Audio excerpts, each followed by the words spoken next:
Welcome to our spooky Halloween edition of the Groovy Movie Revue, a show in which we talk about movies in a most horrifically gratifying way. In this episode, we'll be talking about Hubie Halloween, and it'll be co-hosted by Thomas and myself, Devin.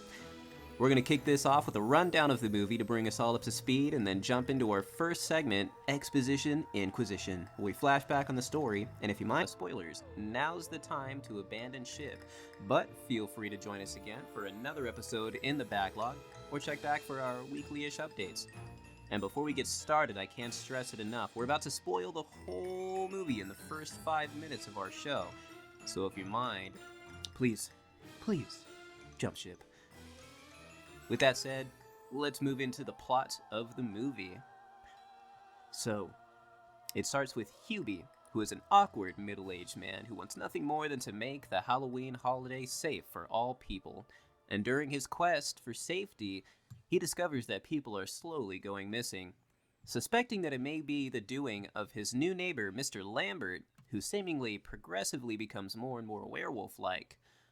After confirming that it wasn't Mr. Werewolf, Hubie works with the host of his favorite radio show and the local police to find out that all along, it was his mother, trying to make all of Hubie's bullies go away.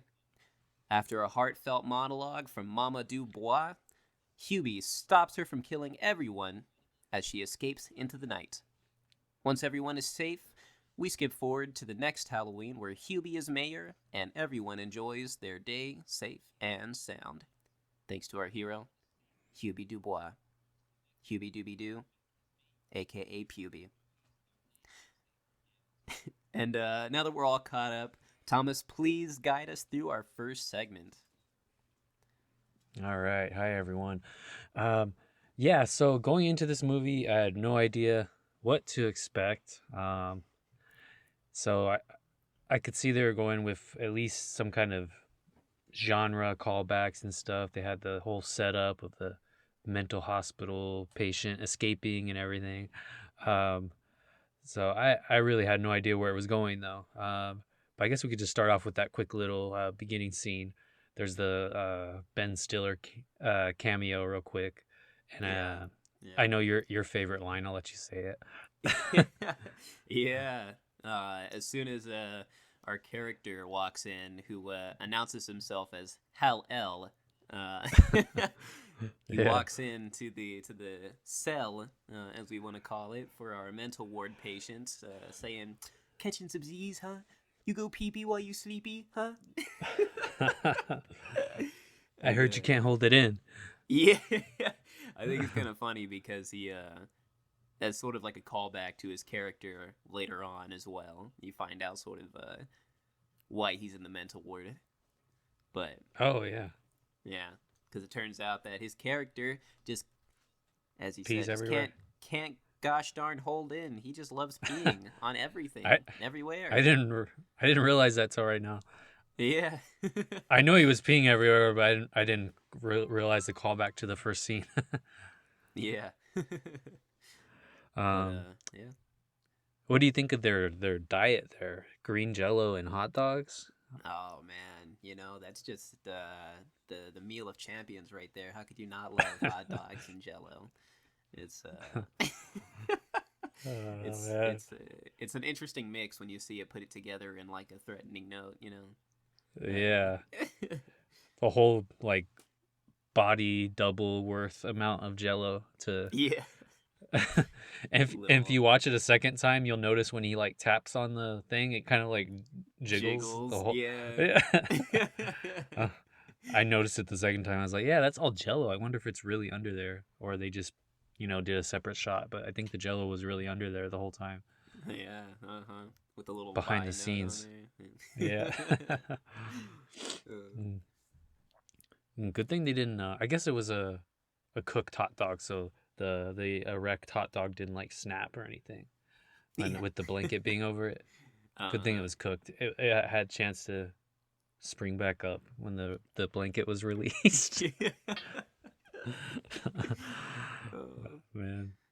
But yeah, from there the credits, this movie is like a bunch of like old like classic like Halloween music. They got Monster Mash and a bunch of other random stuff.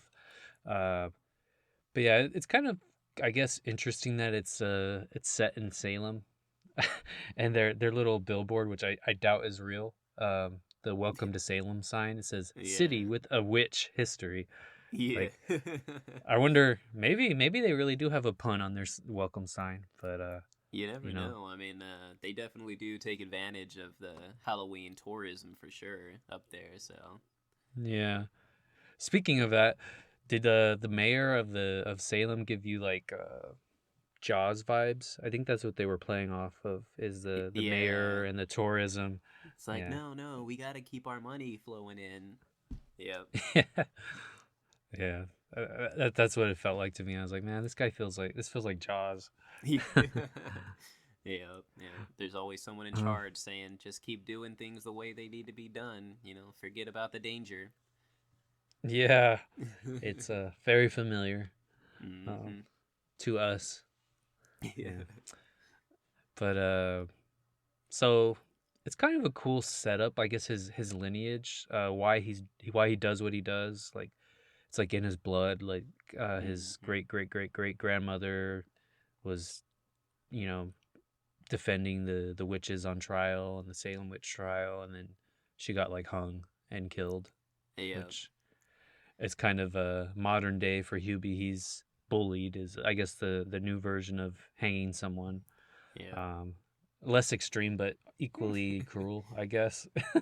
because no one You can appreciates suffer this poor once guy. versus suffering a lifetime. His ancestor only died once, but Hubie gets stuff thrown at him on the daily. So Yeah, as we go through it, we'll go into them. They escalate. I know it's a variety of thing. I'm watermelons, axes, whole I think cinder. TVs. Yeah, cinder blocks, I think. Yeah. Which, if I were to say any part of this movie I like the absurdist stuff Yeah. over like the silly, goofy stuff.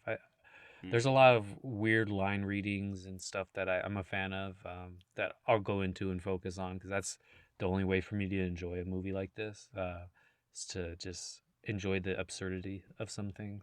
But Hmm.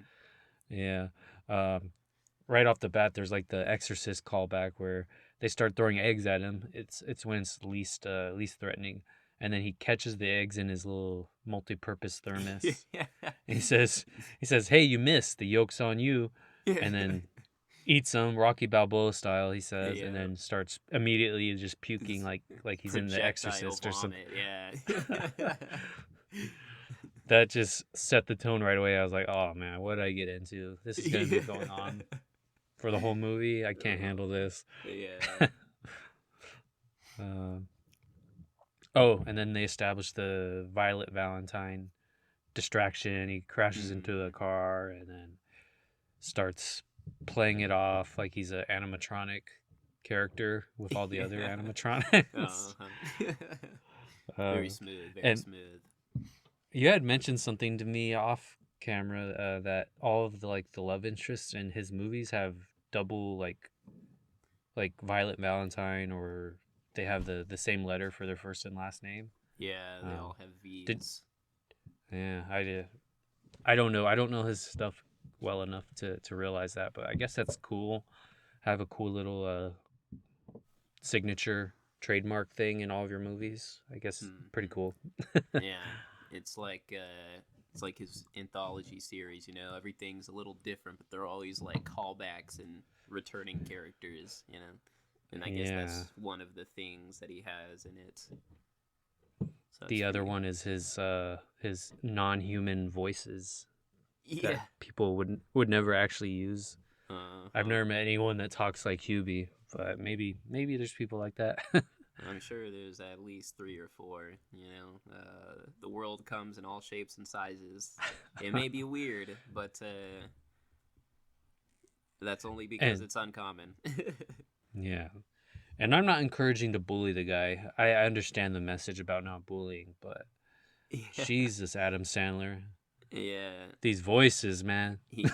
He does do it on purpose, so it is meant to Yeah. annoy you. It If it does. if it bothers you, then I guess it's a job well done. Oh man. But yeah, from there we go to I guess I'm assuming it's his day job when he's not patrolling the streets is just working at Crosby's Marketplace. It's like a deli. Yeah. Um, Hmm. which I mean, I guess that must be a good living. Suppose so. I mean, he's Because still living with his mama, so maybe yeah, it's but not the it's best, pretty. but at least he's living. Yeah. um, and then they introduced Ray Liotta's character, Mr. Landolpha, Yeah, yeah. the other, One of and his one of the many antagonists in this film. mhm, I all the feel like this is bullies, a which yeah, I feel like this is a Sinister Six style film where it's just like a villain team up against the poor old Hubie. yeah.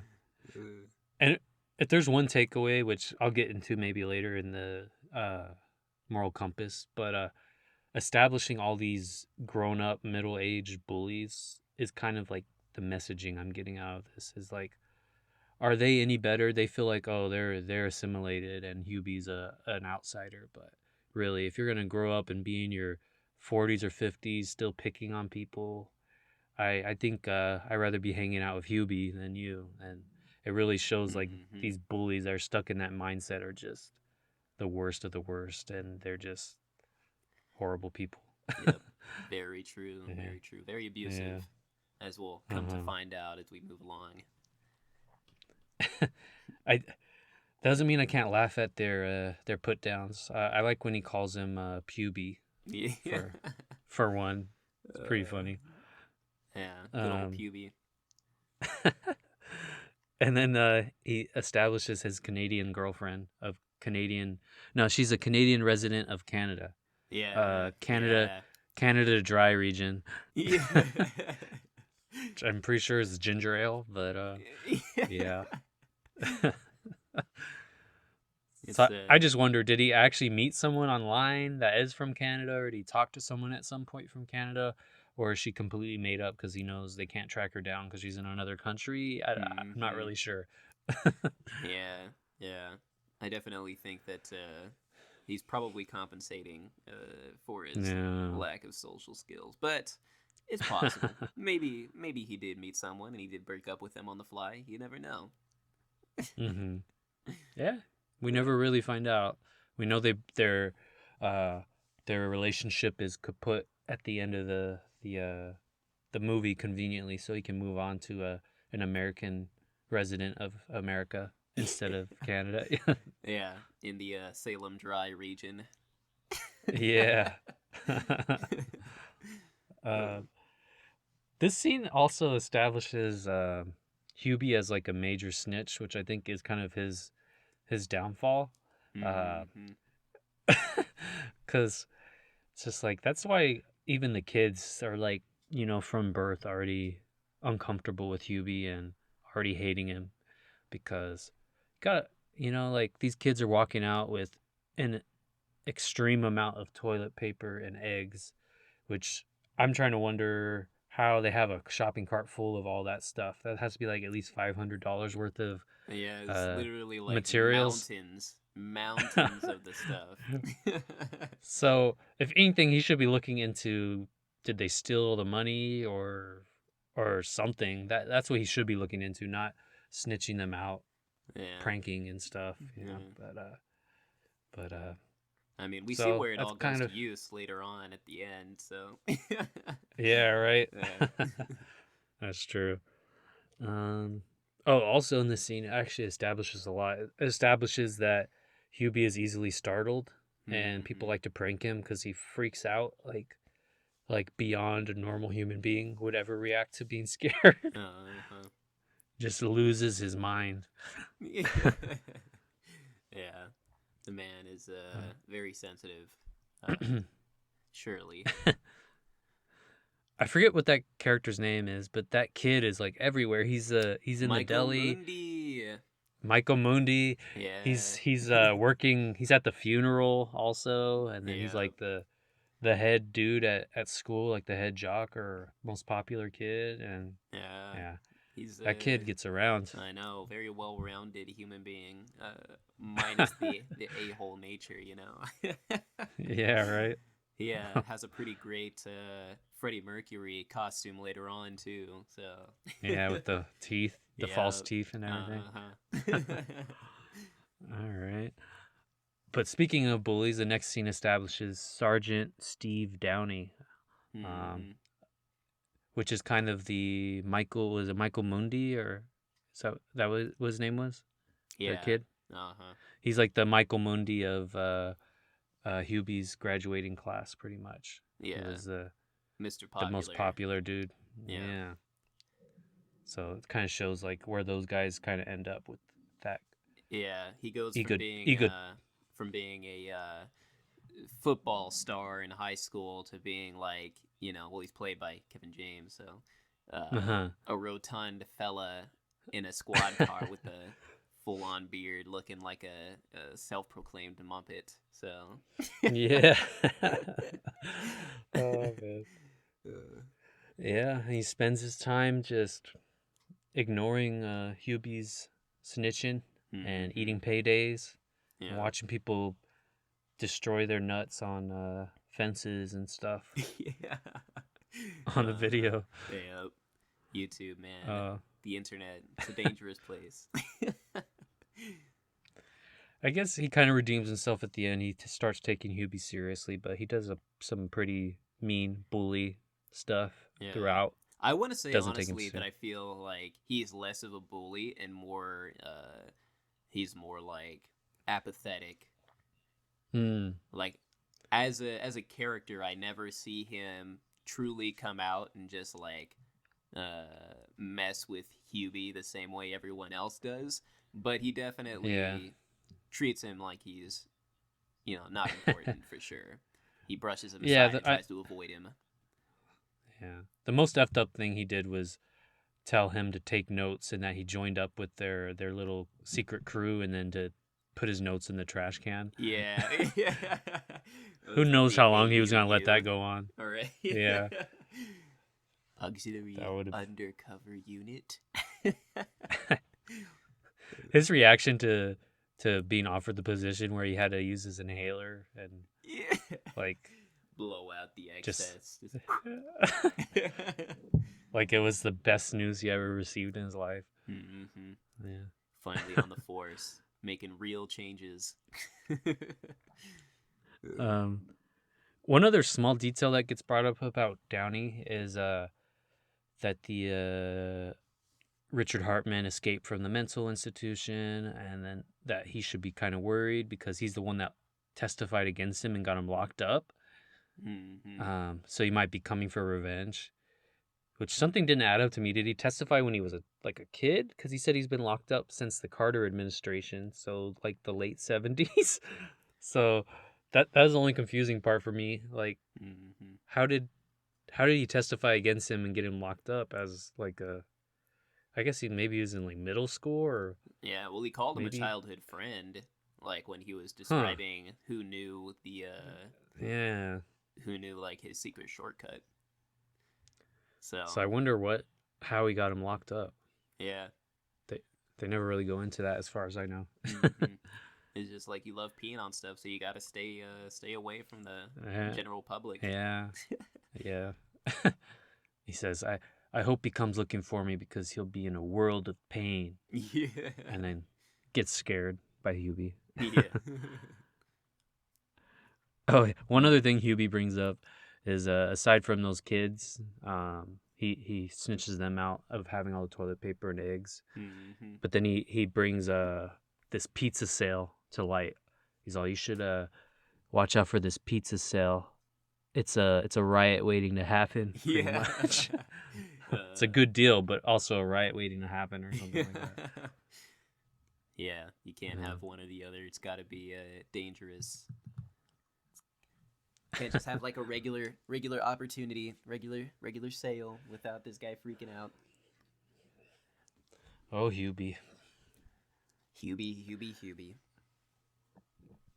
But yeah, one other thing. I mean, we kind of mentioned already, kind of the callbacks to other horror movies, which is kind of cool.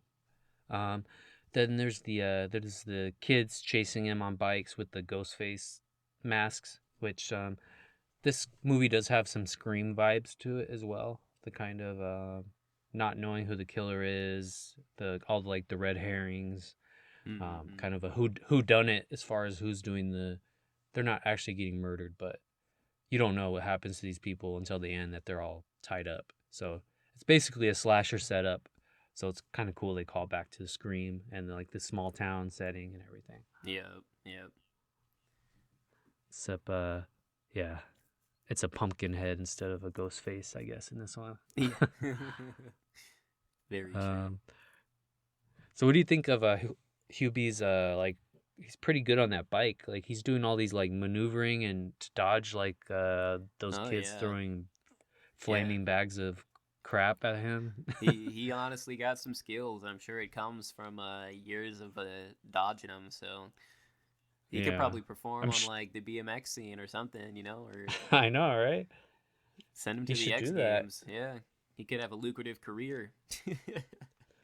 I think he'll be more focused on like safety and stuff at the X Games. Yeah. He won't be able to focus on his routine. Yeah, exactly.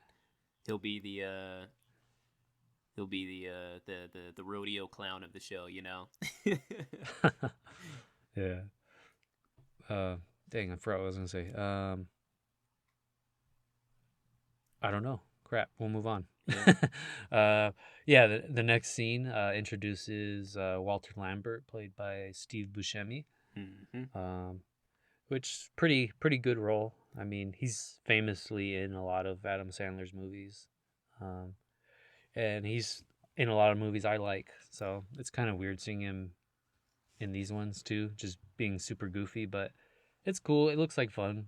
It's a fun gig, I'm sure. Just messing around, improvising and stuff.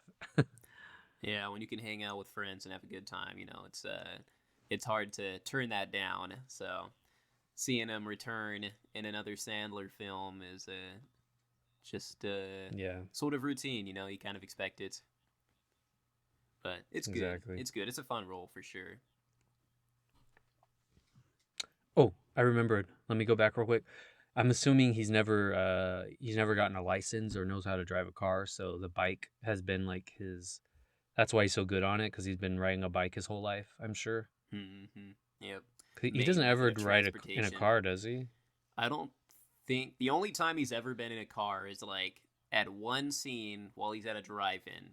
So Oh, yeah. Okay, so maybe he doesn't know how to drive. yeah. Okay. I was thinking this guy was totally hopeless. Yeah. Yeah. I think his just preferred method of transportation is the bicicleta, so. Yeah. He's one with the bike. Yeah. But yeah, back to Walter. Yeah, there's a lot of interesting little, they want to set him up as the prime suspect, so there's all these red flags. He just Yeah. moved in. He has that whole line, if you ever hear a commotion coming from my house, it's nothing to be concerned about. So you don't need to come over and check on me or anything. In fact, it's important that you don't. Yeah.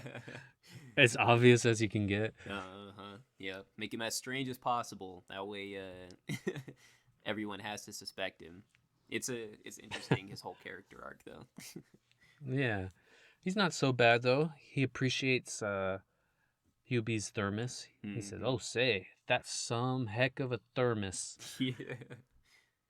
Yeah, it's interesting Which, because the thermos plays a big part of the whole film. It's almost like a character in yeah. its own right, with how much of a Swiss Army knife it is. It's got every little thing, bell and whistle you can imagine. So it comes in handy quite a lot throughout the film. Which I think Hubie's in the wrong line of work. If he made that, I think he should be like patenting that thing and selling it. Heck yeah, go on Shark Tank. I'm sure people would appreciate that. That's his true calling, I think. Mm-hmm. I guess mayor's all right. I guess that's what he really is passionate about. So he ended up getting something as a consolation for all his hard work. Very true. He's in it for the people. That's what he truly cares about. Two other throwaway lines that were kind of funny. it's back to the callback to his Canadian girlfriend. He says that she's from the northern section, Ontario. Yeah. Yeah. And then Walter brings up all how his Hubie's yard is all decorated. And he said the one thing that he thought was cool is he's like, "Oh, I like that old school ghost over there." And it was just like the stained sheet hanging up, Yeah. like with pee stains.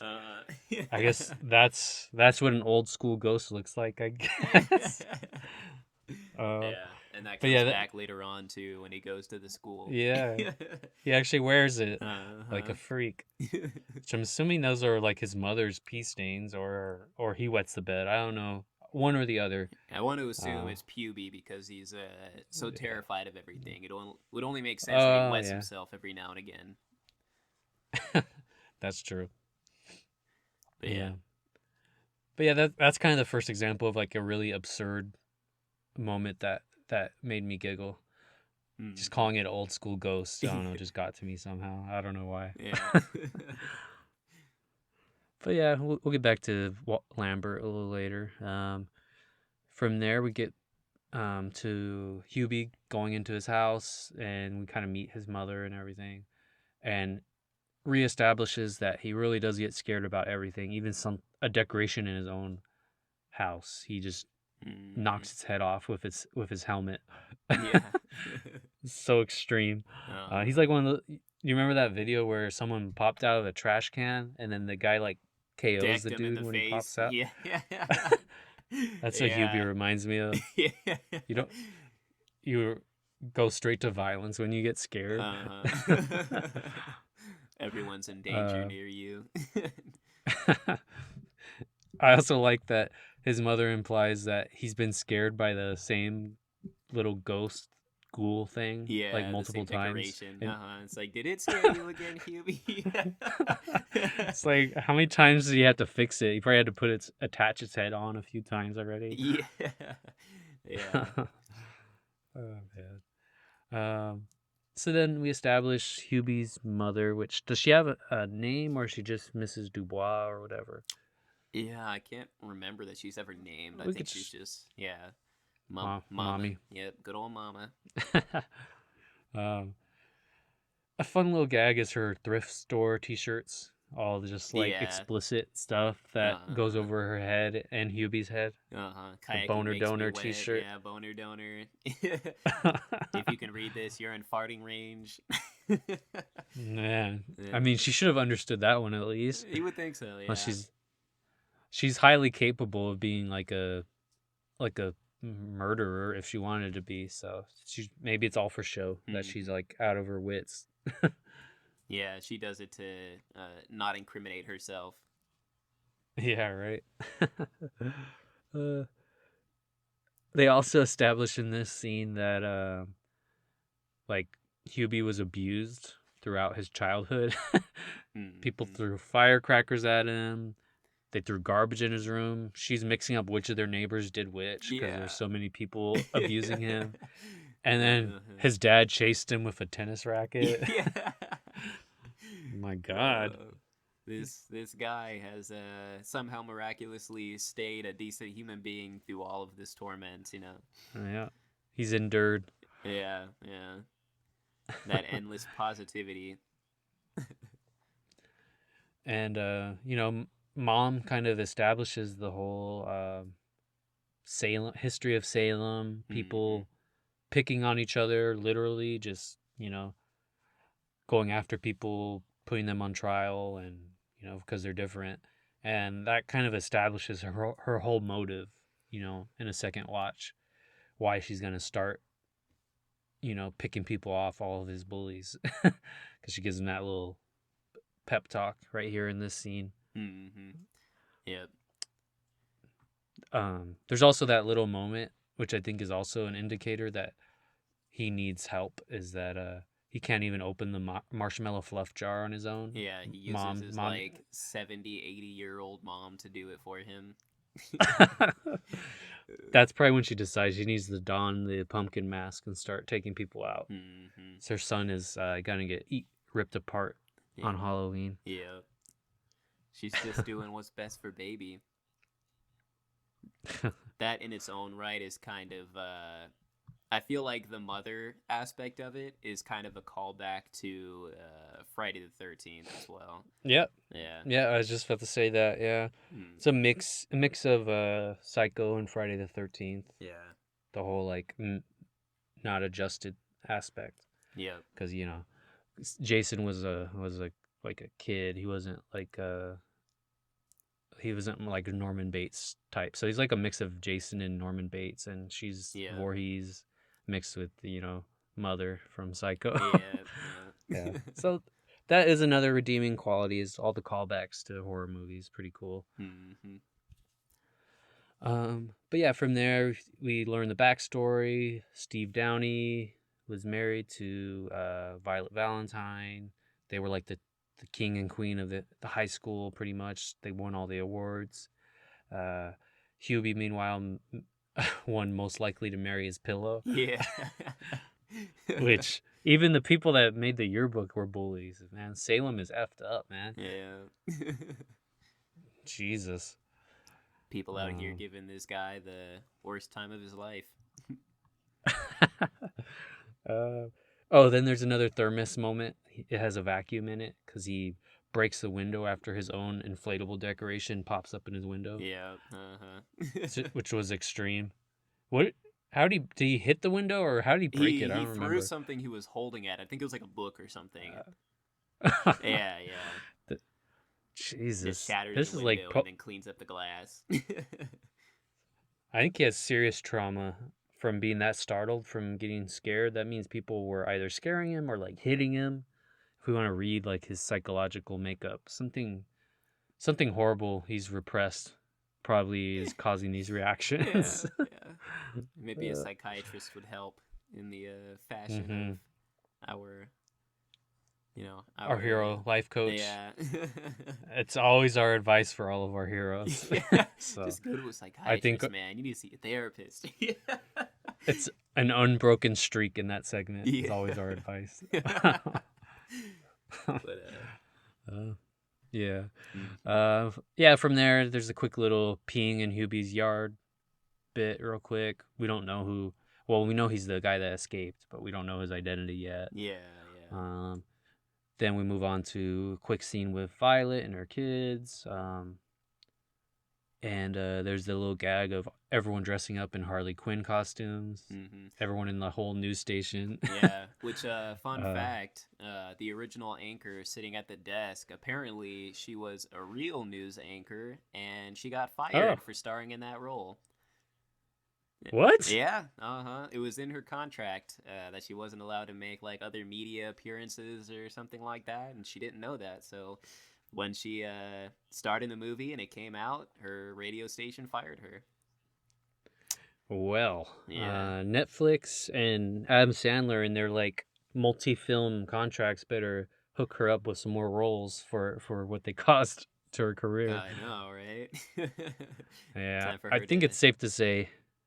Yeah, she's got to branch off and find a new direction. She's got the in now.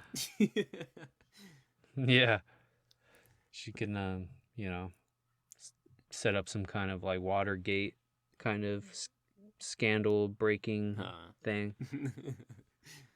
Really make an impact. Heck yeah.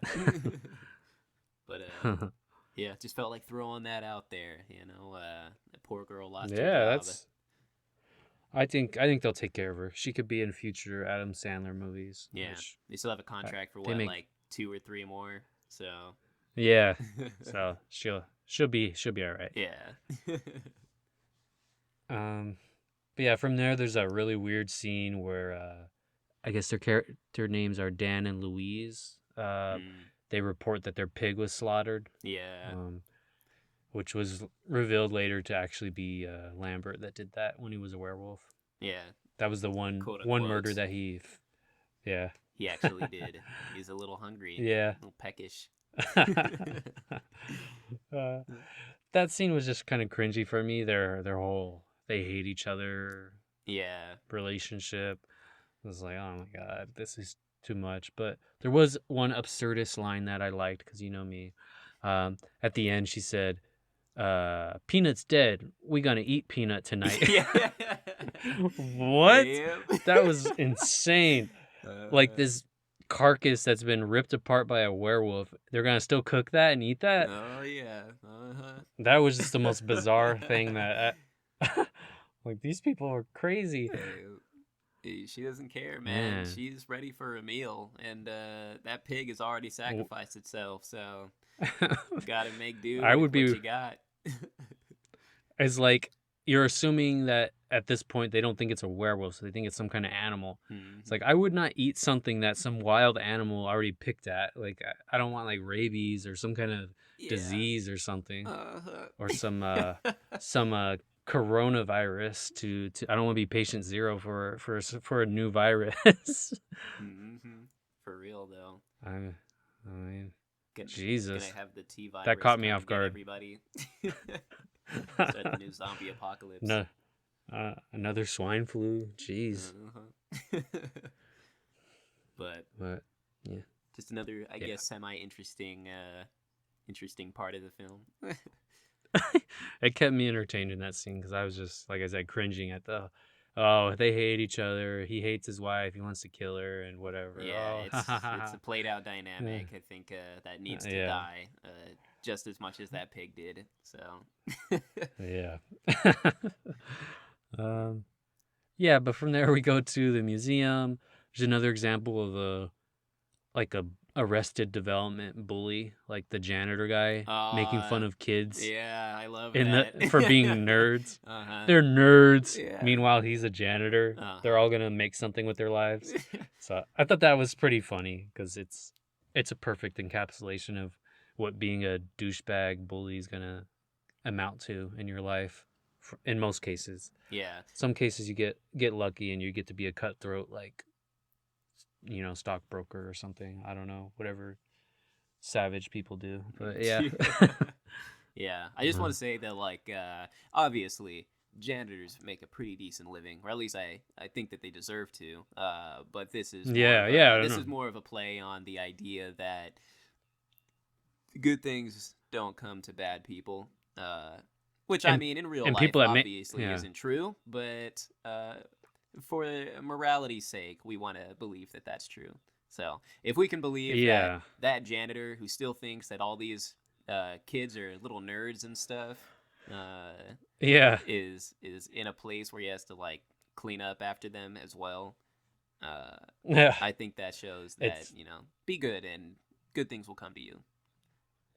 Yeah. And don't mock education and then still feel like you're superior to these little nerds when you're not. Exactly. Yeah. Learn to program. So there was that. Yeah, right. There was that part. I don't know what she was. Was she like a not a nun, but she like some kind of religious person? But I don't know. Yeah, Hubie gives her the word searches that he made for kids while they're waiting in line, and she just tosses it straight in the trash can. Yeah, she accepted it so graciously, too. Just to walk away and throw it right into the garbage bin. I thought that was pretty funny. Yeah. I thought she was going to be a nice character for just that quick moment. She's like, oh, that's so sweet of you. And then she just throws it away. Like rolls her eyes and tosses it. Yeah. But yeah, that's when there's a whole display or exhibit of his great-great-grandmother, which we already talked about. So we learn that backstory. And it kind of gives Hubie like a, that's his rallying cry is, following in his ancestors' footsteps, pretty much. Yeah. Trying to keep everyone safe. What a good man. And then there's the little bombshell that Violet drops on him, that there's a gravestone or a headstone in the cemetery that doesn't have a death date on it. So that means that he's still out there somewhere from the 1600s. Yeah. I'm like, what? Is that possible? Right. You could just have a plot with a headstone ready, but, you just never get buried. Maybe. Yeah. But, Yeah, Walter Lambert. That's when he gets suspicious. He's already suspicious of Lambert, so then he goes to investigate and decides to just go in the middle of a funeral ceremony, For like Landolfo's burial. father, yeah. Yeah, and rolls over there like he's stealthy, and then starts digging with Using his his thermos. yeah, little thermos shovel. Just chucks dirt because the headstone just so happens to be right next to the funeral, the burial. So as he's Yeah. digging up the dirt to uncover the name, he's just flicking it heartily at the at the priest. Yeah, who is also just fine with Hubie getting beat up. He says the what was his name, Mundy? I keep forgetting his name. Yeah. Mikey Mundi says, "Can I beat him up?" He says, "Not yet, but stay close." Yeah. What Stand the back and heck? stand down. Yeah, stand by or whatever. Yeah, yeah. That signaling, you have to let him know. Um, there's a few good lines in here that I thought were funny. He asked why on Halloween there was a funeral, and the father said, "People die every day. They don't skip holidays." Yeah. And then, and if you get dirt on my good funeral shoes again, I'm gonna bury one up your butt. Yeah. Doing the gesture with his two fingers, Yeah. even. So it was mixed messaging for me. I'm like, I'm assuming he's talking about burying his funeral shoes up his butt, but then I don't know. He put his two fingers up there, so I don't know what's gonna end up lodged into Hubie's rectum. It could be a whole plethora something of things, you know. Maybe he'll just start with the cross. I guess so. Oh, my other favorite little throwaway line was he asked him if he wanted some soup to wash off the dirt. Yeah. What? Who does that? Which I like that because that's, we know his soup. He uses some pretty creamy, like split pea, clam chowder, chicken noodle. I don't think any of that's gonna help the dirt getting off the man's shoes. Yeah, I think it would make it worse. He could just kick the dirt off versus turning it into a slush. Yeah, right. There's a lot that happens in this scene. Then he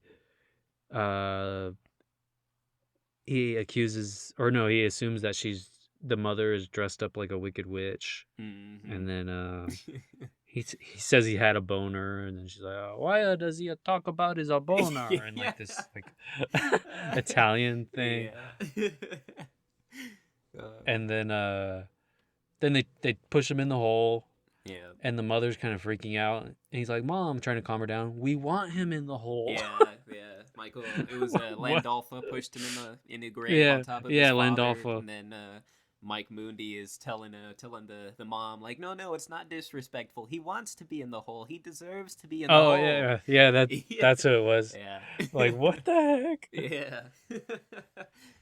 So and then Hubie basically kills the guy that's digging the grave or refilling the hole. Oh yeah. Like he scares him to death, and he falls in there with him. He's like, "There's someone down here." Has a little heart attack and falls in. Like, oh, my soup. Yeah. That's another fun little throwaway line. My soup. Yeah, my soup. He has a little cup poured out and everything. Yeah. But yeah, from there, he goes back home. He's dodging watermelons this time. Lambert's boarding up his windows, which is super suspicious, of course, because he knows that he needs to keep himself in the house when he transforms, I guess. Yeah.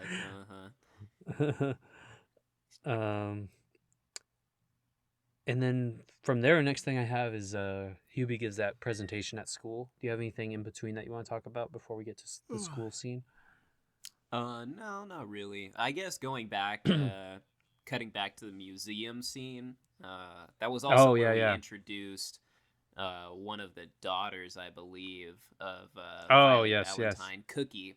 Which Cookie, yeah. Yeah, Violet Valentine has adopted 3 kids, and two of them are newly hers, one of them being Cookie, the other one being Danielle. So this is where we meet Mm-hmm. Cookie, who is actually one of the characters in this upcoming scene, where he's Yeah, in the giving school the scene, yeah. lesson. Yeah, but uh, yeah, we yeah, could just yeah. move on So to he's there. The one kid gets put on blast by the teacher, I guess. yeah, She says that you're reading at a second grade level, even though you're 11. yeah, yeah, So I don't. I'm just trying to think, like, is that signifying that bullies are getting like um stamped out at an earlier age, or that bullying is just gonna it's just part of school? I don't know what that was supposed to signify. I felt like it was like a move in the positive direction. Although teacher like putting down a kid is always kind of weird, but I don't know. yeah. What'd you feel about that? I honestly felt super mixed about that scene because, in the Yeah, one yeah. sense, it's great to defend, someone against a Cookie. bully. Yeah, she was defending Cookie, but she doesn't know like what's going on in that child's home life. Like, Yeah. what if he's being abused at home, and that's why he lashes out at school. So that's why he was like that. I mean, obviously he's not doing well. He's an 11-year-old Mm-hmm. reading at a second grade level. So that's like that just reminds me of John Mulaney's skit where he says like middle schoolers are mean, because they don't just make fun of you. They make fun of things that are real, They'll say, Yeah. "Look at this man's effeminate hips," They hit you where it hurts. So I feel like that's Exactly. a similar thing. Is they'll make you? She made an actual pungent point about the child rather than just like an offhanded remark. A regular joke or insult. She offended him in a meaningful way. So that's why I felt so Yeah. mixed about it. I thought it was a fun line, but like the actual person inside of me felt bad for the kid. Yeah. And there is the fact that at the end of it, she's also doesn't care about Hubie and that he's getting food thrown at him. She kind of just says like he deserved it or something like that. Yeah, yeah, he stayed Something to past his that time or effect. something like that. He's Yeah. overstayed his So I'm like, welcome. man, Yeah, I was sympathizing with her at first for defending the girl, and then I was just like, oh, she just likes putting people in their place, I guess. I don't know. yeah. She's she's an interesting character. I feel like all the actors did a pretty decent job in their roles. I don't think it was like terrible in terms of performance. I Yeah. just think that the direction Yeah. of the characters wasn't great. Like there wasn't anything meaningful to a lot of them. Yeah.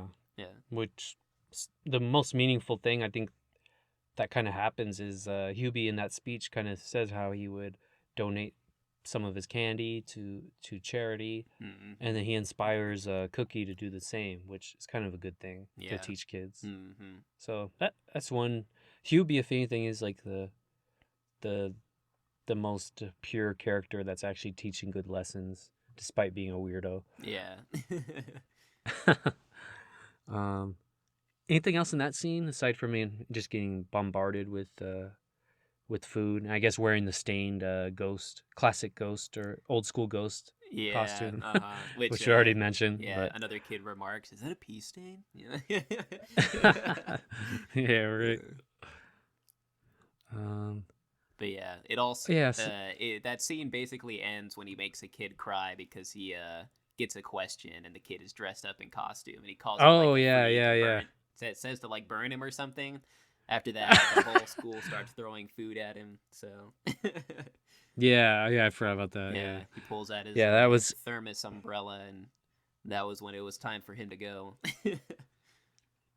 Did the umbrella come out of the thermos? Yeah, I did. Uh-huh. Oh, I didn't notice that. Uh-huh. Okay. Yeah. Wow. But yeah, getting scared of children. Come on, man. You gotta get over this. Mhm. Over this hump. It's a mighty hill, more than a hump for this guy. Yeah, I know, right? Um.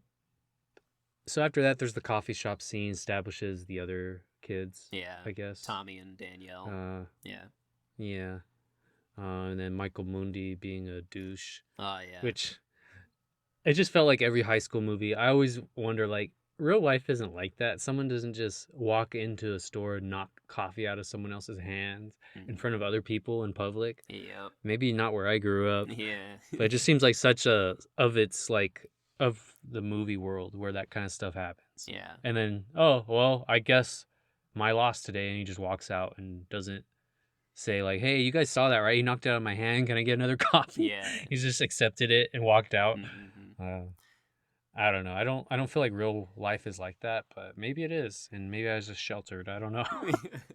I could say that I don't think that that's normal behavior, but I'm sure at the backwoods of the country, there's probably stuff like that happening. Yeah, I guess. If you were ever bullied like that, let us know. Yeah, Just some but a-holes go out back there. for your coffee. Yeah, don't It's on. let It's them on ruin your camera. day. Yeah. Oh, then and after that, there's another out of touch Hubie moment where he's trying to request the Ghostbusters theme song, Yeah. and he doesn't comprehend radio, and that you need to turn down the radio feed while you're talking, So he's and just that echoing the back person on that's himself. he thinks it's someone like interrupting him or something, some like troglodyte like thinking. I don't know what's wrong with this Yeah. guy. Uh-huh. It's like they're not Yeah, copying you. yeah. That's you. Just turn down your radio. Like those moments are when I'm like, they went too far, too extreme. Like you can't make me think this guy is just this out of touch. Fully I inept. just, yeah, Yeah. just this is too much. Yeah. Uh, I feel like the but movie as a you, whole has very mixed signaling. Like I feel like it's supposed to be an adult movie and a kids movie mixed together, so it doesn't really reach yeah, either audience very well because it seems like it's uh-huh, supposed to have lessons for kids, but then there's also a lot of very adult content in it as well. So yeah, it's like yeah, do right, you want to appeal to the adults or the children? It's like you have to make a choice. And I mean, you can appeal to adults while catering to children. I mean, Adventure Time and other shows do it very well, but that's yeah, not what was happening in this film. So I feel like that was a big downfall for it. uh-huh. Yeah. And the other thing, which that reminds me of, is they're punching up, they're punching down, they're punching in all these directions, and you don't quite know what message they're trying to convey. Like, or is this bad? Is it funny to make fun of people at someone's expense? What do you do? Like, it's you make it look like it's funny to make fun of people, and but it's bad. And I don't know. I think they're at a crossroads in their whole humor for all these years what Adam Sandler movies have been. I think they're trying to be like of the moment and adjust to the times and basically not get canceled while still being the same thing they've always done, the same routines Yeah. is what it feels like. Yeah. Yeah. They're just So they're reaching but they're not quite grabbing. yeah. But at least they're trying. They're trying to adjust and not be inconsiderate Very of true. people, I guess, and try to make things better in the world, maybe in a very confusing way. Mm-hmm. um, but yeah, from there it just establishes that Violet is super into Hubie. Um, nice matters. She mentions. Mm-hmm. Um, Hartman gets the pig mask. Yep. Uh, there's the if you read this, you're in fart range T-shirt, Yeah. and then pretty much we arrive at Halloween night. Hubie going out and seeing the full moon, and he says to the moon or to God, I guess. So you went with the full moon, huh, God? Like you want to test me tonight? Uh-huh. I see. Yeah. Yeah. Have to call it um, out, you but know. yeah, The fact that the full moon is always out there in every horror movie. yeah, right. Especially when there's a werewolf on the loose, which he already suspects. So Yeah. maybe that's part of it too. Mm-hmm. But yeah, I guess we'll get right into the patrol. Which the cool thing he does, he saves a black cat, which, black cats are bad luck. So if you save one, that should be the opposite, right? Right. Only It's makes kind of sense. what yeah. Mm-hmm. But the cat's owner is a pretty mean person. Yep. She's also a bully. Yeah, I feel she's so familiar, but I didn't bother to look her up. I don't know if she's like from She's SNL or from SNL. SNL. She Okay, is. yeah, Yeah, Melissa Villasenor. right, Yeah, right. yeah, Yeah, I knew I recognized her. I was like, ah, she looks so familiar. yeah, yeah. She has that distinct Voice, voice. yeah, She Yeah, sounds kind of like, I don't know if I'm doing it quite right, but she sounds kind of like this. Like, yeah, it's just yeah. weird. Really like shaky, nervous kind of way of talking. Yeah, yeah. Interesting voice. Fun to hear her talk, though. Yeah, yeah. Um, but Violet sticks up for him and calls out that character hmm and threatens to beat her with their ugly cat. Yeah. And then the cat's eyes like bug out of its head, Uh-huh. like It knows it's being cartoon threatened. eyes. Yeah. um, and then there's one of those many like moments where Hubie doesn't pull the trigger on Violet like flirting with him, Yeah. and he just kind of just says, "Oh, nothing," and she says, "All right, well, you can get some soup refills." hmm So it's like she's just biding her time, giving him refills, nourishing him until he is ready to take the plunge Yep. and be the stud that she knows he is. Yep. uh, oh, and then that character that she pops up again. The like religious lady. I don't know what she was. Yeah. The one that threw away his word searches. She says, "I'm asexual, but that girl's making me hella horny," Yeah. Uh, and just leaves, walks into the night. Yeah. yeah. Such a Uh, weird character. That line like threw me off so much. Like I was like, yeah. what is this? Like, I know, right? yeah. But Uh, that's the movie for you. that is the Yeah. movie. Yep. And that's like an example of a line like it's like a family movie, but like for older kids, I guess, because you're gonna have to. I guess that kind of line will go over a young child's head, but it might lead to an uncomfortable conversation where the kids are gonna ask like, "What does that mean? What's horny?" and all this stuff, and it's just like, Yep. man, what is the target audience for this movie? It's very Yeah. hard to determine, as Yeah. you said. Uh-huh. Like it's not me for Yeah. sure, but Yeah. Yeah. Hopefully they'll uh, figure it out. Maybe they can do a recut, yeah, Snyder cut. yeah, the Sandler cut. Yeah. Uh, They'll bring Did you hear that in the Snyder cut they're bringing Jared Leto's Joker I into it did. somehow? Yeah. What? Where is he gonna How is have that any relevant possible? role? I don't know, but they're gonna do it. So I guess good for Leto, because he was pretty upset that he Yeah. didn't get used a lot. So I'm sure he'll be happy Yeah. to come back and have a second crack at it, especially after he got like fully, I don't know, replaced by good old Joaquin Yeah. Phoenix. I'm just confused by this Snyder cut though. Like it can't change too much to the structure and the plot of the movie, so it's not like it could be a big role if you're adding the Joker in. You're gonna have to reshoot like with everybody, all kinds of scenes. Yeah, I assume it's going How's to be that a lot of possible? solo stuff because, I mean, he is pulling everybody back for reshoots, so. Man, just move on. Just do Justice League 2 at this point. Jesus. Yeah, I don't know. I guess we'll Uh, see. I'll watch it. I have HBO Max. I'll watch it. Yep, And we'll probably do a podcast about it, yep, but I don't get it. yeah. I mean, Huh. it's supposed to be like a mini series the way he's putting it together. So, Oh, I see. yeah, so it's not just one long movie. It's going to be like multiple versions, I guess, or multiple parts. I don't know. Well, we'll see. Stay tuned. Yeah, We'll investigate. yeah. We'll dive in and let you know. Yeah. But yeah, from there, Mr. Hennessy is introduced. Yep.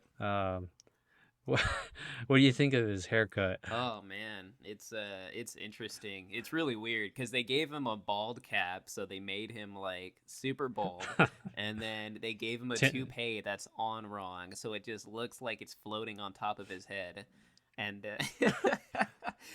It's just It weird. reminded me of like almost like a Kim Jong Un or like Chairman Mao or Yeah. something. That was his haircut reminded me of. Just like this dictator haircut, pretty much. I don't know. Yeah, it's really weird. It was wild. Uh-huh. Uh, but there's this scene is another example of Hubie just being like overreaching. He like regulates the honor system on that candy setup where you can only pull one candy at a time, and Yeah. he regulates on the little mini Harley Quinn. Yeah. Um, Uh-huh.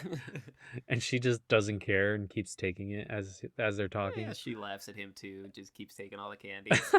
I thought that was a pretty funny scene, but Yeah, that was funny. And then with Mr. Hennessy taking the rest at the end. yeah, after telling him to go leave, Uh, that there's weird noises coming from Lambert's house. oh God. Yeah. Yeah. He's Uh, like he could have investigated himself, but he's more interested in stealing candy. And yeah. it's funny, all these like plot like it's like everyone's advancing the plot with like, oh, you should check this out. I saw this, like the graveyard, or Yeah, it's kind of like an this episode weird. of NCIS or CIS or all of those shows where they just keep getting pointed in different directions by different characters. Yeah. Very interesting. But yeah, so Hubie goes to see Mr. Lambert, and this is where he's getting like bricks or cinder blocks thrown at him. Mm-hmm. Is what I thought, what it looked to be from me. Which these kids are getting increasingly violent. I don't know if it's the sugar rush is just unlocking some kind of dark tendencies Yeah, it's the in these full kids, moon, you but know. it's escalating. Yeah. Yeah, that too. Huh? Uh-huh. Yeah, He gets literal gets a little wild. TV monitors, like CRT monitors, thrown at him. Oh man. Yeah, it gets intense. But but Hubie defied Mr. Lambert's orders and breaks into his house. Yeah. Mm-hmm. What did he think was gonna happen? Oh man. And he has his ping pong paddle for defense. Yeah. He's ready for anything. My favorite part of that scene was the fact that werewolves are traditionally like they can't control their urges and what they do, and they kind of don't know what's going on when they're werewolves. But Lambert is he's able to have enough control to still poop on the designated newspaper spot. Yeah. Yeah. I thought that was funny. Uh-huh. And then it's nice that he puts out the dog food for himself before he transforms too. Uh-huh. He takes care of himself. You know, he set that basement up for everything. Dog food. I guess that's good. He doesn't have to go hunt pigs or whatever. Yeah, very true. You could just eat the dog food. Uh-huh. I guess you get strange cravings when you're transformed.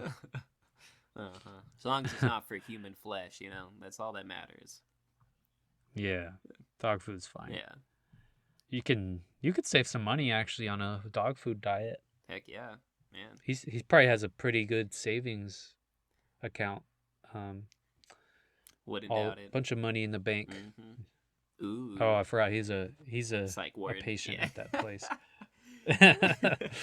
So he doesn't have anything. Yeah. He just broke into an old house. That he's a squatter. Yeah. Of, Keep forgetting.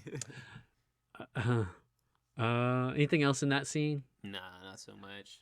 He has a good little escape. Like he just jumps out a hatch or something. Mm-hmm. Yep. This is where Mr. Lambert is now on the move, out in the world. Yeah, right. But yeah, next scene is the back at the police station. I guess Hubie's gonna report the werewolf. It's confirmed now. Yeah, this is and I guess he busts in and it sort of he sees the original couple there who were arguing about everything. Yeah. And yeah, Dan and Louise. Yeah, this is where Officer Steve, he's like, he says it to his fellow officer. I can't remember his name, but yeah. Who is played by Keenan, yeah, and he's like, the package got by me. He moved quickly to the left. And yeah, they have this whole back and forth, Officer Steve and Keenan. He's like, okay, well, how did the package even know that I was in here? And Keenan's like, well, that's like it's a code glass word. window. Yeah, the package can see you. And then Steve's like, yeah, but you could have told the package that I'm a mannequin or something. As if that's a realistic way to try to get him to leave. Like, he's a mannequin. That's not All, real. It's just a costume. You know? It's a although fake. Hubie has proven he's pretty dense, so maybe that does work and has worked in the Yeah, past. very true. Very true. It goes through like a little montage of all the times that he's come Yeah, bursting he's into the burst in. office and like different things, different costumes and uniforms with different Uh-huh. issues. Yeah, Uh, it was pretty funny. yeah. Yeah, there's a few funny things. Yeah. I mean, we already talked about the AUU. He sets him up on that, which is pretty cruel. Yeah. There's the inhaler where inhaler comes out of the thermos and he can't contain himself, so he has to take a few puffs and exhale in a strange way. Um, there's another like obvious domestic violence joke between that couple where he's walking out. He says, "Can I borrow your gun? I assure you, you can arrest me right afterwards." Yeah. Oh my god, man, that's just too much for me. Yeah. That relationship is bad. We understand, but you know. Yeah, there's enough domestic violence. We don't need to make light of it anymore. Yeah. Yeah. Um, my favorite part of that scene is where Hubie asks for a Hershey kiss. And he says, "I only have 30 left, Yeah. so no." Yeah. Basically, And we have a whole jar left. You can't get one. Yeah, that was my favorite part. Yeah. It shows how we got from football Steve to Officer Lard Steve, you know? Yeah, right. Yeah. But yeah. so yeah, I guess From there though, they go ahead. It cuts to Tommy at the party that Mm-hmm. his crush Megan invited him to at the coffee shop. So yeah, this is where we see him find Megan there. Yeah. Yeah, and you know they got a good little kind of chemistry going on. Mm-hmm. And then who comes in to ruin the party but Hubie? Yep. So one of the kids says, "Do you want to die?" Yeah.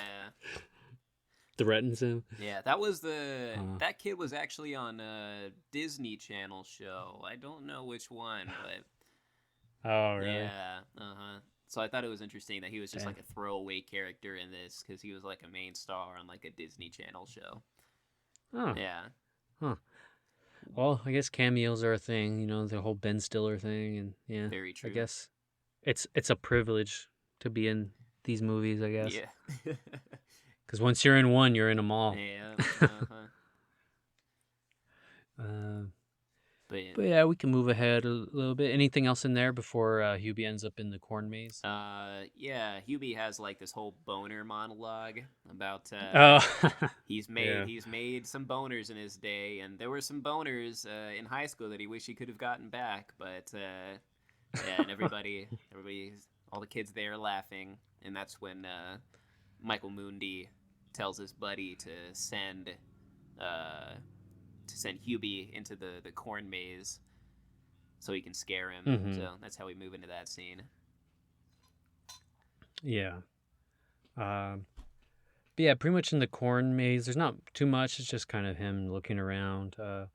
He has that throwaway line like, you know, looking for that kid. He's like, even Sasquatch couldn't survive out here in this 28-degree cold or whatever. Yeah. And then Michael Mundi gets like supernaturally like pulled into the corn, like pretty extreme. Yeah. Which, in hindsight, how did his mother his 80-year-old pull that mom, off? Yeah, like he gets yanked, just ripped out of the air from like a seated position. Like it is crazy. Yeah. And it's not even just on him, my it's rewatch. multiple people. That mom, she has some kind of supernatural strength going on. It's all that Chardonnay, man. It just releases the beast. Oh man, that was pretty funny. Yeah. Anything else in that scene before then for Hubie kind of reports his findings to what's his name again? Steve. Officer Steve. Yeah. I pretty much just have that. It's just Hubie standing at the trash can with the cardboard sign. We need to talk. Yeah. Uh-huh. The designated AUU trash can or whatever. Yeah.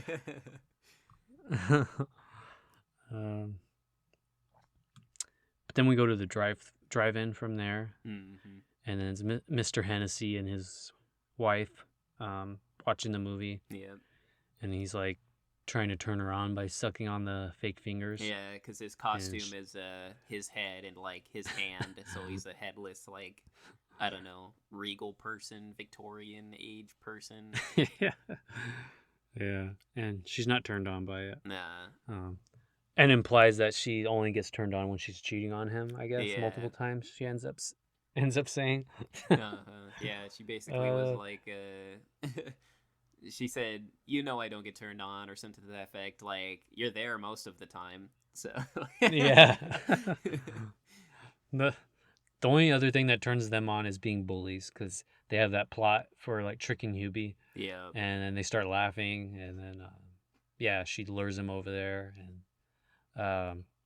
yeah, Hubie runs to the rescue, and he says, "We could do this the easy way or the paddle way." Yeah. Pulls out the paddle, Mm-hmm. and there's a grappling hook, a megaphone on his thermos, all kinds of crap. Yeah. And he ends up in the bushes with Lambert eating pumpkins, which is, I guess, he's not eating live organisms anymore. Well, I guess animal organisms. He's eating pumpkins instead, which is better. Yeah. Yeah. It's cool. He can control himself a little bit. Mm-hmm. He's trying. He's doing his best, you know?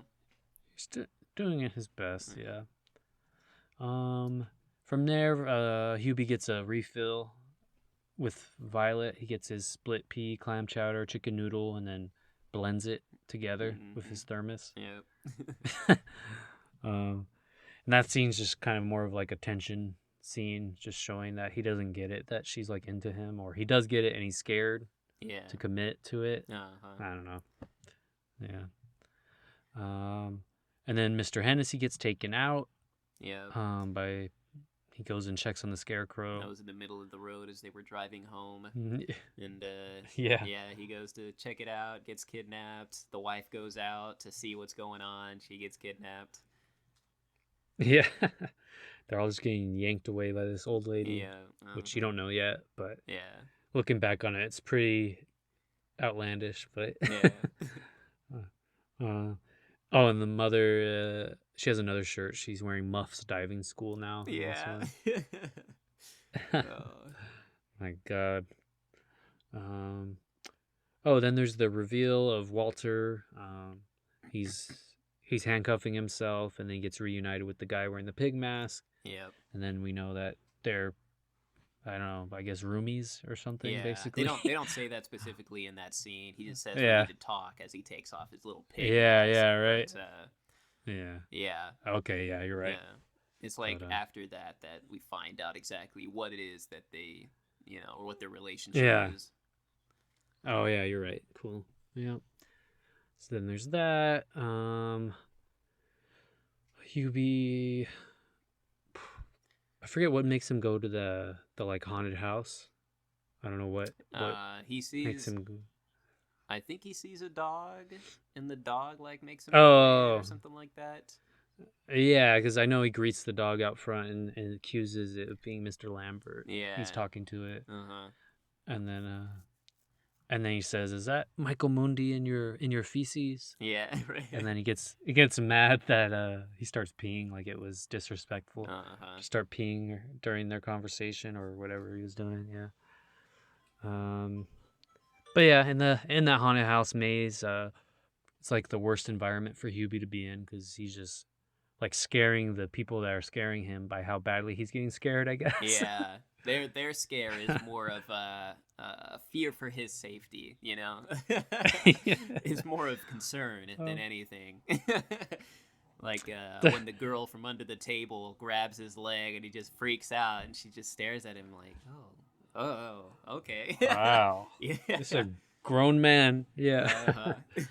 And the guy with Then the axe in my his head favorite. walks up and is like, "Are you okay, man?" Oh yeah. Yeah. uh, You know this isn't real or something like that. uh-huh. Yeah. Yeah. My favorite is when he like maces that one guy. Yeah. Oh man. And he says, "I'm a dentist. I help people." Yeah. Oh man. Yeah, that whole scene was interesting. I think he calls him Lucifer too. Yeah. Lucifer. And then the Pumpkinhead takes out Mr. Landolfa. Yeah, uh-huh. He gets taken out. Yeah, when Landolfa So they're just all getting... realizes that Hubie is in the maze because he just came out with one of the teachers from the high school. Yeah. He goes back in. He's like, well, since this didn't work out because he was trying to hit on the teacher, I'm going to go in and scare Hubie. So, classic, just taking your frustration out on someone weaker than you. Yep. So, yeah, he goes in there, tries to find him, and that's when he gets yoinked. He gets ripped straight out of reality with that one. And then it's just kind of, it's playing on the... I didn't like connect the dots that this person was defending Hubie. I was just kind of, it's a slasher formula, is that the bad, people are the ones that get picked off usually. Mm-hmm. People are doing sinful stuff. So it's kind of clever that they're playing on that. Like, it makes sense that these people are the ones that are getting killed, but it makes extra sense when you realize it's his mom defending him from his bullies. So yeah. Yeah. A fun little gag was that the priest character, he was playing the devil in the maze. pulls it off. It was just so confusing. Yeah, like that doesn't seem ethically correct for a Christian man. Yeah, right. Anything else in that scene before Hubie goes up to WTCH headquarters? No, basically everyone accuses him of being the killer now. Yeah. So after that, they're he onto calls him. Frankenstein and runs away, and that's when he makes it up to WTCH, which is his favorite radio broadcasting station. Yeah. And that's where we meet good old Aurora, who is the host. Yeah. With her smooth, sultry voice as she narrates throughout the movie. But we find out that in person, Aurora is actually Shaquille O'Neal. Oh, golly. Big jolly green giant himself, Shaq, is the radio broadcaster with a very effeminate voice. So, once they step into the booth together, we see, that he just uses a radio voice. It's not his actual voice. And I like the reveal of his wife, though, who has that really manly voice, really scratchy, deep voice.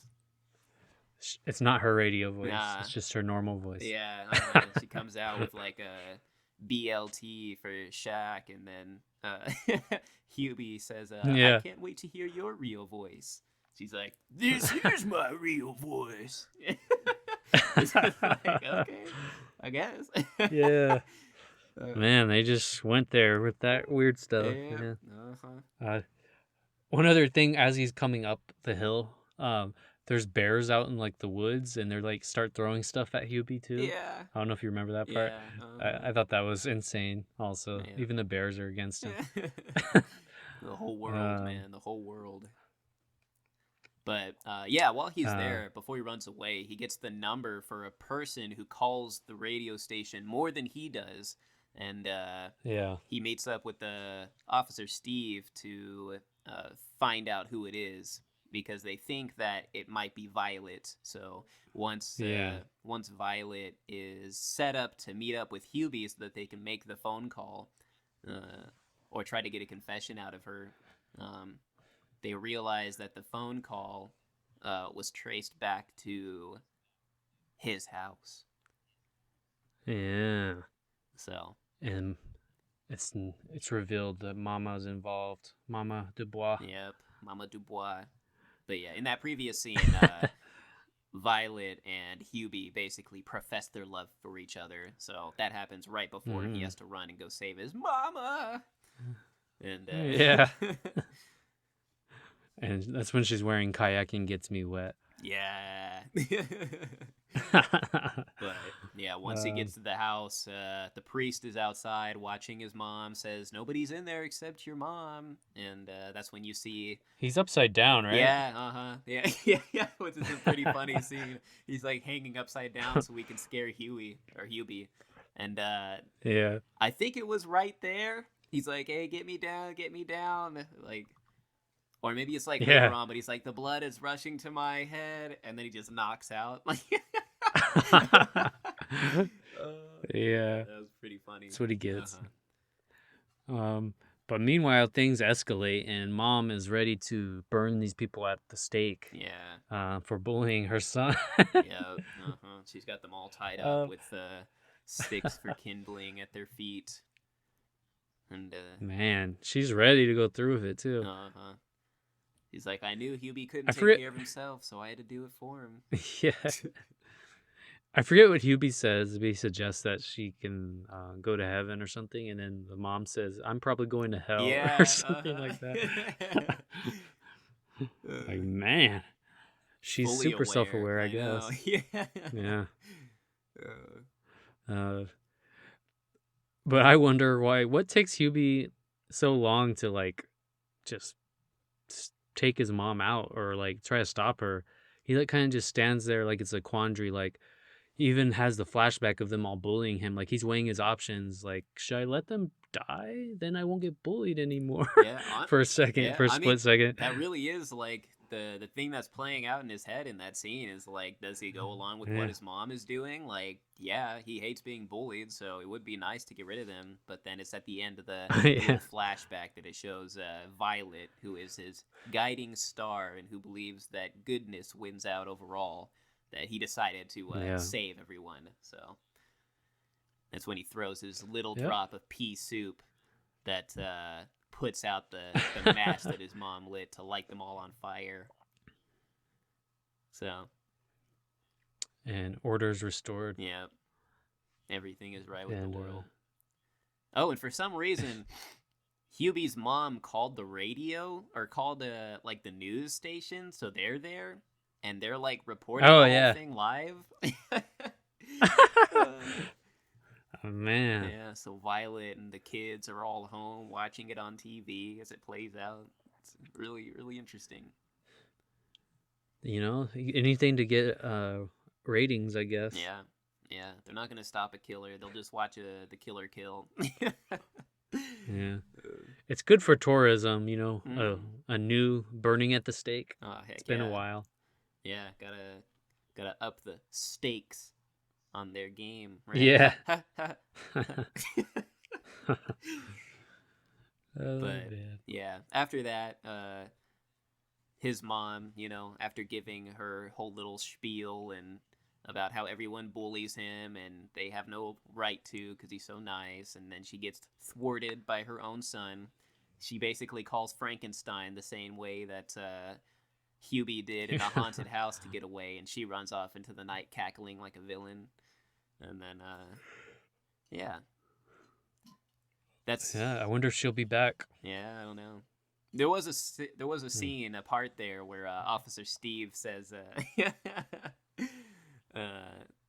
when they were talking about, you know, it hurts to be bullied, and Officer Steve pipes up. He's like, I busted a guy for a DWI last week, and he said it was an honor to be arrested by a Muppet. I acted like I didn't hear him, but then I went and cried in my squad car for half an hour. Oh, man. Oh, I just thought that was a funny line. Yeah. But yeah, it's funny. Yeah. And it just shows that, you know, being picked on is something that is like a vicious cycle. Yeah. Causes you to lash out. Abusers abuse, right? Abusees abuse too. But yeah, So that basically ends everything. It moves on Yeah.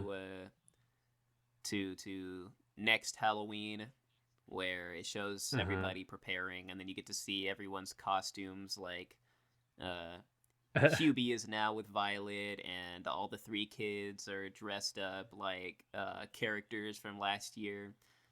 So they got like Mr. Lambert and Officer Steve, and Mm-hmm. who's the other one? I don't even remember.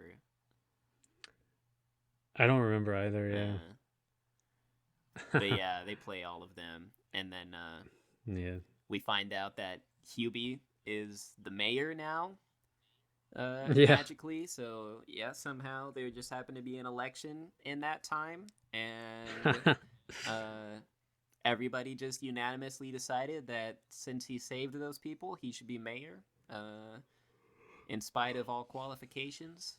So yeah, man, Yeah.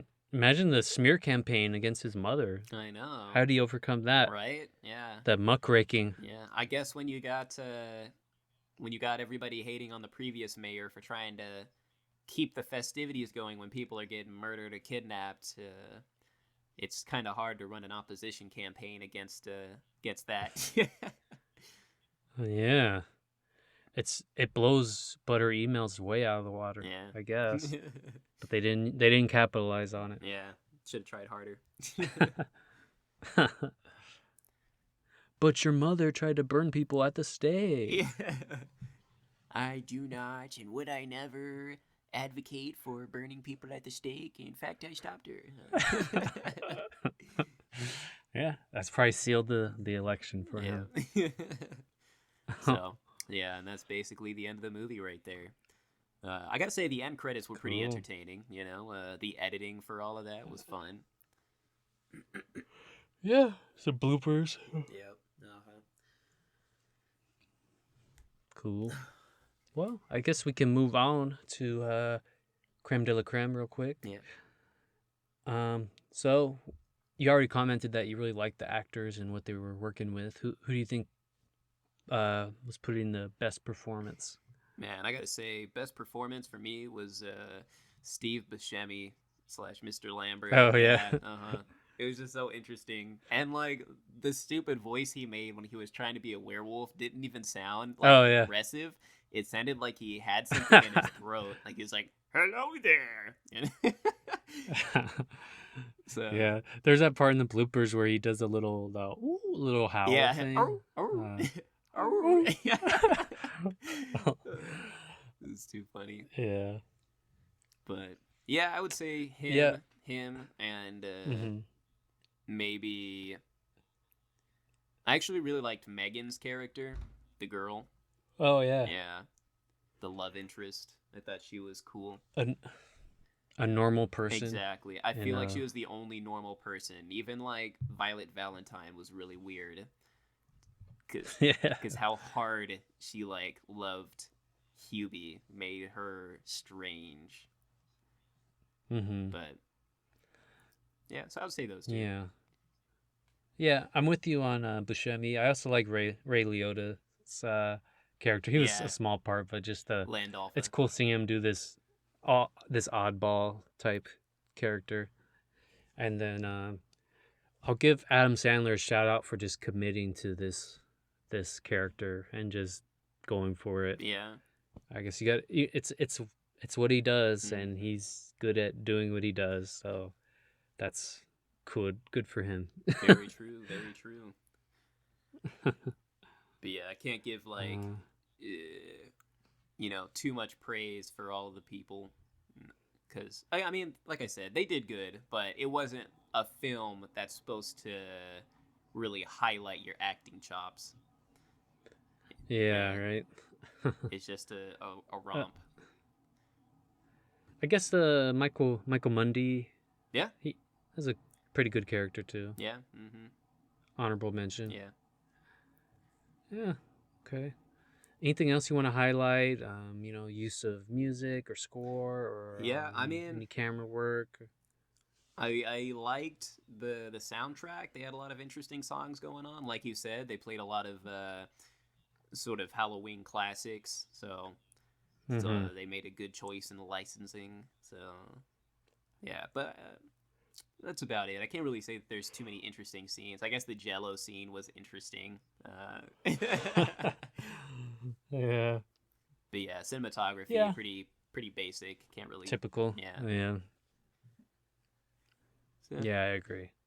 I mean, if anything, they did kind of shoot the movie like a horror movie with some like kind of scares, kind of pop up jump scare type things. Guess it was kind of effective when he would get startled for a second. Yeah. In like a horror movie kind of vein, but other than that, yeah, not too much to highlight. Yeah. But yeah, we can move on to Hero Life Coach. So as already predicted, we're gonna recommend therapy. But any other advice you have for Hubie and anyone else that you would consider a hero? I think that he just needs to take things head on. Stop trying to avoid uh, bad situations, which would be, the whole reason he made up a girlfriend is so that he could pretend that, he had the security blanket of being in a relationship when obviously he wasn't. I mean, I think it's good to own up to, your situation and deal with it in a healthy manner. And I think that trying to escape from it in that way is not that great. So, yeah. Try to come to terms with who you are. I mean, Yeah. I think moving forward, that sort of put him in a position where he could actually tell Violet that he liked her. So it's good. It's good. Yeah. He's growing. Yeah, he's becoming a man now, finally, in his 40s or 50s. Yeah. I would say for him that now that he's the mayor, he needs to, not squander his responsibility and bring good things to Salem. And, despite saving the day, don't let it go to your head. And we already know that he's not very good at dealing with trauma. I guess the new trauma of his mother being a psychopath could maybe weigh on him. So he needs to work that out probably next. And I don't know. He's going to have to come to terms with his mother and who she is. And maybe they will have another face-to-face one day where they can, heal things before his mother goes to hell as she predicted. Yeah, or prison, whatever comes first. Yeah, yeah, right. Four But yeah, counts of attempted therapy, murder. lots and lots of therapy. Yeah. But yeah, all the kids are kind of heroes too. So for them, I would just say, learn from Hubie's, morality, and then try to avoid his neuroses and all of his shortcomings, and assimilate into society, but keep that Hubie spirit. Yeah. Of wrong or right, I guess. Yeah, I think it's a good lesson. Good lesson. Yes. So for a bad behavior enabler, I'm probably you gonna focus on Mrs. Dubois, or who do you think is the villain? Is it just everybody? Yeah, I mean, it depends on what lens we're looking at it from. Are we looking at it from Yeah. the idea of the actual murderer, or the fact that half of the cast is jerks and they're all trying to make Hubie's life terrible? Yeah. So I mean, one caused the other. Yeah. They made a monster. Yeah. They unlocked a beast. I guess. Yeah. So I would say I'd probably have to go for, I don't know, maybe both. I'm just going to say that the bullies, you know what? Sometimes life sucks, my dude. And when you feel unfulfilled in your life, you feel that Hubie has a full head of hair when you don't, that Hubie has sex hope, and that he can read, and uses big words. I mean, obviously, like he deserves it. So You can't let someone who is better than you, who is also awkward, live a normal life. Uh, you have to make their life worse. Otherwise, your life, by comparison, is even worse than that. I mean, it only makes sense, right? Yeah, Yeah. yeah, yeah. I mean, Bully, there's only one way to go about it. bully logic, man. uh, what I kept wondering throughout the whole movie is like, what do these people do for a living? I don't see how they could actually hold a job with this like Grudge. toxic mentality. Yeah. Yeah. They're like children. How are they actually like living Day to normal day. lives and stuff? Yeah. It don't But make yeah, much for sense. them, I say, you're in Salem, you came to the right place. You got to keep the tradition alive Mhm. and just, burn people at the stake if they're different than you, Yeah. and establish and maintain the institutional just uh just the patriarchy. Keep it all going. Everything that puts people down, make sure you enforce it through bullying tactics, and Salem will just continue to be a tourist hotspot, and you just got to capitalize on your grim history and keep it going. Yeah. I mean, That's what ultimately, I would say to the bullies. they're really just fulfilling his ancestral role. Uh, they're Yeah. helping Hubie out in the long term, because he wouldn't be able to live up Hmm. to his ancestor who was burned at the stake if he wasn't constantly berated and messed with all day long. So yeah, he needs it. He needs it. And the mom, heck yeah, burn all those evil people. They all deserve to die. She should have just done it sooner. I mean, she had a box of matches. She didn't have to stop when Hubie put it out. Just throw another one. Hmm. Problem solved. Now they can die. Exactly.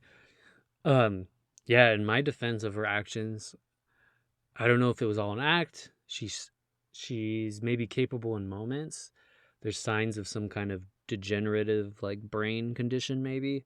I say when you're sundowning, make it the most extravagant sunset you can, and just go out with a bang, and it'll be the most memorable sunset. One that gets painted and hung up in museums. Mm-hmm. That's how you sundown right there, baby. Heck yeah. Beautiful. But Don't go quiet into the good night, or however that goes. right, yeah. Maybe she just watched Interstellar before Halloween. Mm-hmm. Or the Yeah. gray. Yeah, it's a combination of inspirations. Heck yeah. Yeah, But yeah. but Just moving on. yeah, she did what she had to do. Mm-hmm. But yeah, from there we will go into trophy case. So I guess we could focus real quick on the director, which I'll let you take that over, and then we'll go to Adam Sandler. Yeah. So Stephen Brill is the director of this movie, and he's had a role in a lot of Sandler films, so he kind of is just making a comeback for this one as well. But he has done Mr. Deeds. He's also done Without a Paddle. He was a writer for The Mighty Ducks. And if you guys remember the movie 43, the one that was like super star-studded, I never watched it, but basically it had like every celebrity ever in the movie, and it was just a bunch of comedy skits. And it was like completely panned. Like, it was just terrible. But Yeah, I never watched it. yeah, he directed part of that film as well. It had a lot of directors for all the different scenes that were in there, but he directed part of it. And then his directorial debut was Heavyweights, which was I think that was a movie about kids going to a fat camp or something like that. Oh, I like that movie. I didn't realize Yeah, that. so that was his first. That one's That was good. his first movie. So, yeah, I haven't seen Heavyweights. At least I don't think I've seen it. I feel like I might have seen some of it because the premise is familiar. It used to be on Disney Channel all the time. Okay, I've probably seen it then. because the premise is Yeah. definitely familiar. Um, Ben Stiller's in it. He's like this crazy he's like a life coach but for getting these kids to work out and stuff and get them their weight under control. right. So he's like an extreme weight loss person. Okay. It's a pretty memorable Ben Stiller role. For sure. For sure. Kind of like Yeah. a true underdog story. He just reprised Yeah, the role. kind of. Yeah, this dude is extreme in this movie. For a kids movie. I just Right. remember it being extreme. Yeah. But yeah. Yeah. But yeah, that was Stephen Brill. So I guess he's got All right. he's got like a mixed bag of work, but I would say that one of my favorites from him. I liked Mr. Deeds and Without a Paddle, and The Mighty Ducks, which he wrote, was a pretty good movie. And Heavyweights, Oh yeah. Yeah. So Mm-hmm. I would say what really needs to go in his trophy case is the contract he signed with Netflix. That Netflix money. That deserves to be framed and on display. Just put every dollar behind that glass and relish it, Exactly. Yeah. But what about Sandler? Top 5 roles, I guess, from him. What would you say? I'd have to say The Wedding Singer, Waterboy, Big Daddy, and then I like 50 First Dates, and then yeah, number 5 would be kind of hard to place. I feel like Billy Madison is pretty up there. Okay. Yeah. I like Billy Madison. Yeah, that's a pretty good one. So that's my top 5. I see. Yeah. Me, I have been avoiding his movies my whole life and haven't really seen all of them all the way through. So all of his comedic classic roles, I'm not too drawn to and can't really nominate. So I think I'm just gonna nominate the ones that I have seen. Of course, his role in Uncut Gems, I think, is his best role. It's pretty recent, but I think it was his best acting and his peak. So I'll go with that as his top. He also has a good role in Funny People, the Judd Apatow movie. I like that one. And let's see, what else? What the heck? I'll just put Hubie in there too. And there we go. That's the trifecta right there for me. Very nice. Very nice. Uncut Gems, Funny People, and Hubie Halloween. Heck yeah. Sounds like a good mix. Good mix. Yeah.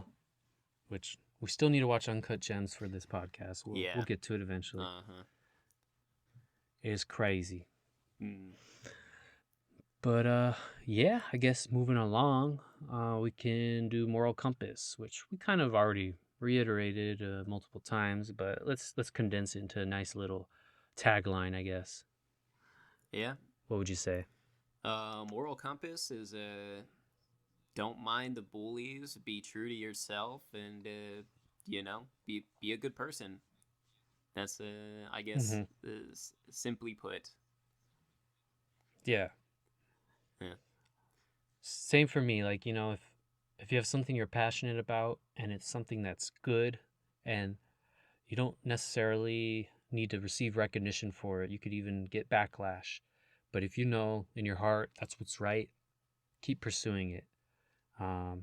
Meanwhile, just drink some soup, do what you love, and stay true to yourself, as Devin said.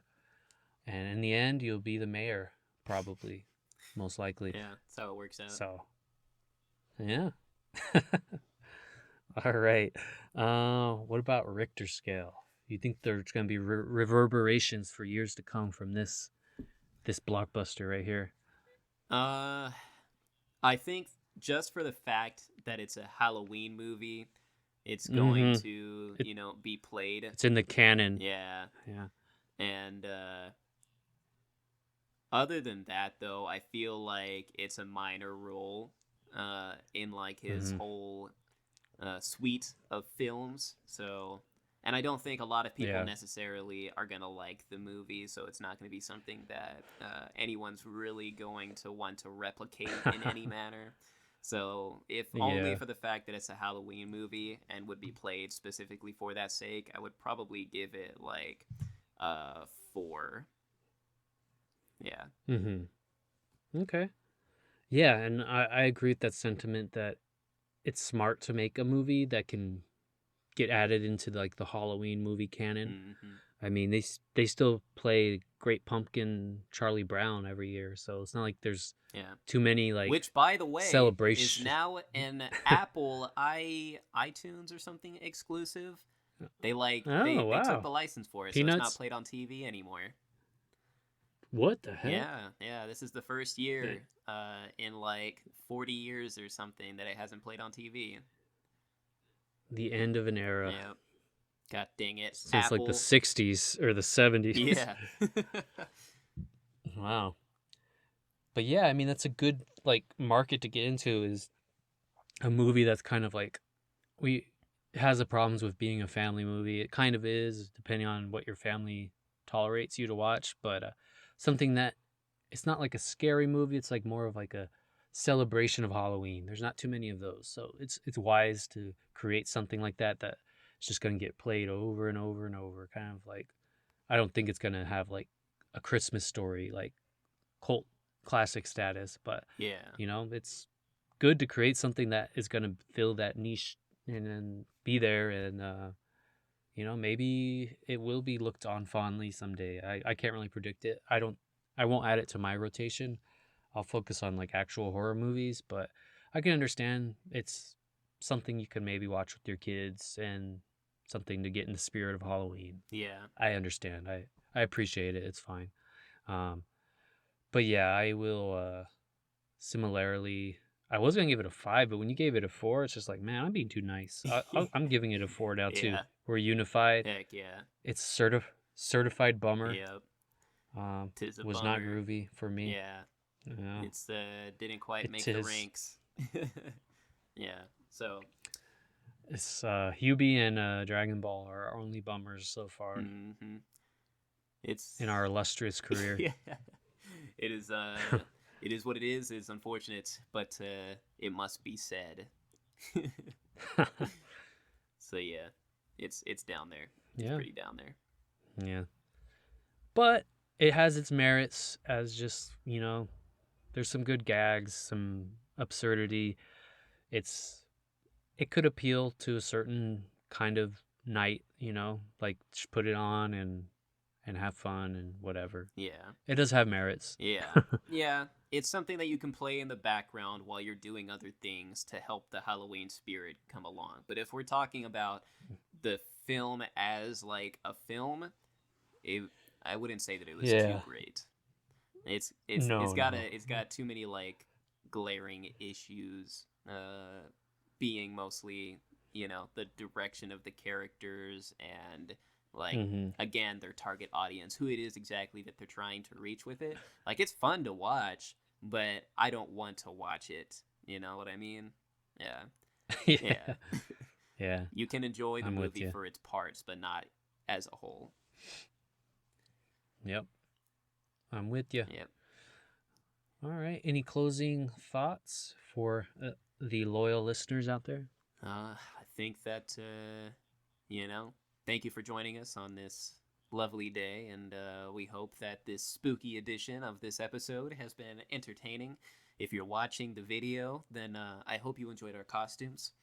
We had planned to shoot this And earlier, but we yeah. had to postpone, so it changed a little bit. I had like full on Yeah. makeup previously, White Walker, Game of Thrones. And yeah, I was really looking forward to that, but I just went with something a little minor this time around, Hmm. keep it simple. And then Thomas's Yes. costume, pretty good, pretty dope.